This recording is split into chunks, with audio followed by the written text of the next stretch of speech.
Hey everyone, welcome back to our channel related to health and wellness. We're all about helping you live your healthiest life, especially in those golden years. You know, the ones where you've got wisdom to spare and you're ready to enjoy the fruits of your labor. We're here to give you the knowledge to make those years even better. Today we're diving into a topic that's crucial for everyone, but especially important for seniors' food safety when it comes to reheating. We're talking about those leftovers, those quick bites you heat up. Did you know some foods are actually better for you reheated, while others can pose a health risk? Before we get started, remember, this information is for educational purposes only. It's not a replacement for personalized medical advice. Always consult your doctor with specific health concerns. Now let's get cooking, safely. Alright, first up, let's talk about spinach. We all know spinach is packed with nutrients, right? Popeye had the right idea. But here's the thing. Spinach contains nitrates, which are naturally occurring compounds. Not necessarily a bad thing on their own, but when you reheat spinach, especially multiple times, those nitrates can convert into nitrosamines. Now here's why that's a concern, especially for seniors. Nitrosamines have been linked to an increased risk of certain types of cancer. And as we age, our bodies sometimes have a tougher time fighting off those rogue cells. So, while a little bit of leftover spinach in a smoothie probably won't hurt, it's best to avoid reheating it, especially in large amounts or frequently. Think about it this way. Why take the risk? There are plenty of other leafy greens you can enjoy fresh or cooked without reheating. Kale, romaine lettuce, arugula, they're all great choices.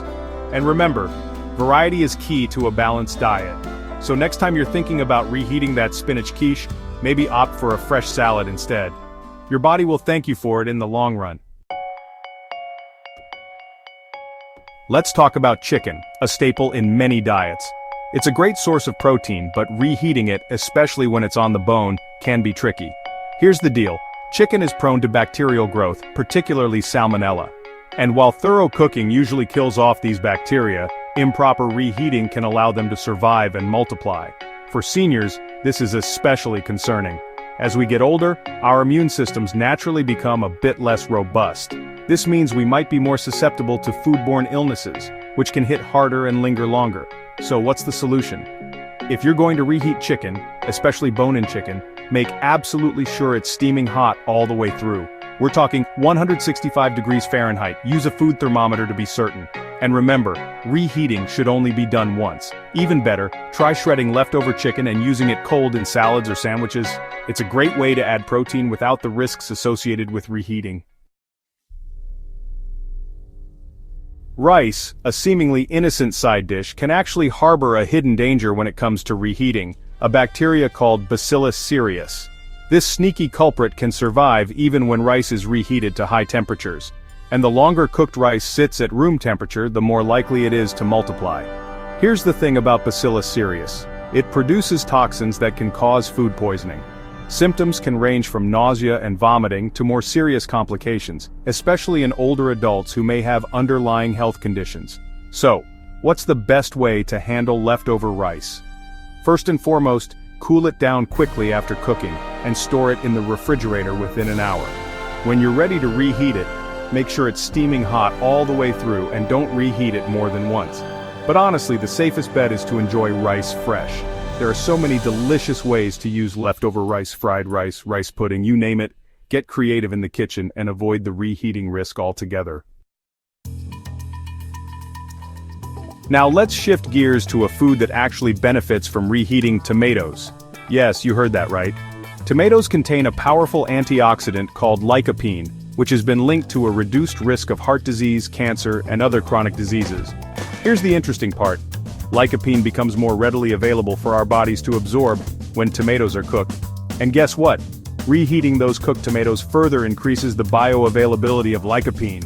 For seniors, this is fantastic news.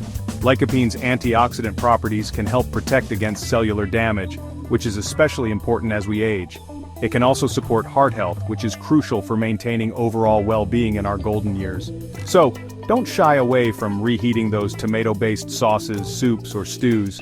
You're actually boosting their nutritional value and giving your body an extra dose of health-protective antioxidants. Mushrooms, those little nutritional powerhouses, are another food that can be even better for you when reheated. Now, I'm not talking about raw mushrooms here. Those should always be cooked before eating. But once they're cooked, reheating mushrooms can actually make them easier to digest. Here's why.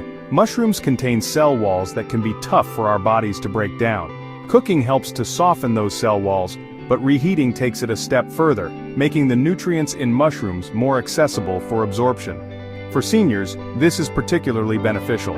As we age, our digestive systems can become a bit more sensitive. Reheating mushrooms can help to reduce digestive discomfort and ensure that we're getting the most out of their nutritional goodness. So, don't hesitate to reheat those cooked mushrooms in your stir-fries, omelets, or soups. You'll be doing your gut a favor and maximizing the nutritional benefits of these fantastic fungi.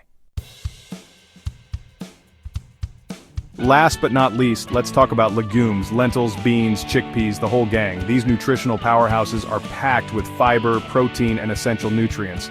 And guess what? Reheating legumes can actually enhance their health benefits, especially for seniors. Here's the deal. Legumes contain compounds called anti-nutrients, which can interfere with the absorption of certain nutrients. Reheating helps to reduce these anti-nutrients, making the nutrients in legumes more available to our bodies.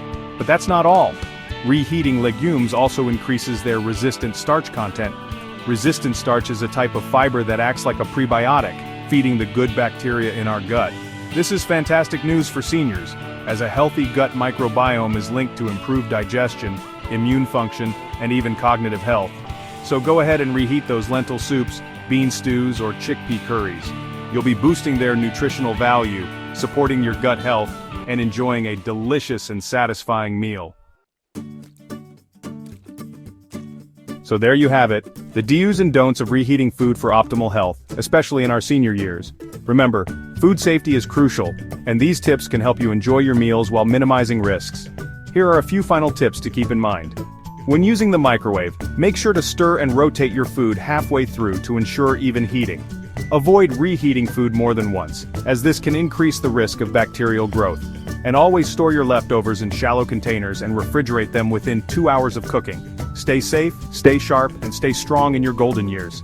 Like and subscribe for more smart senior health tips. And remember, always consult your doctor or a registered dietitian for personalized advice.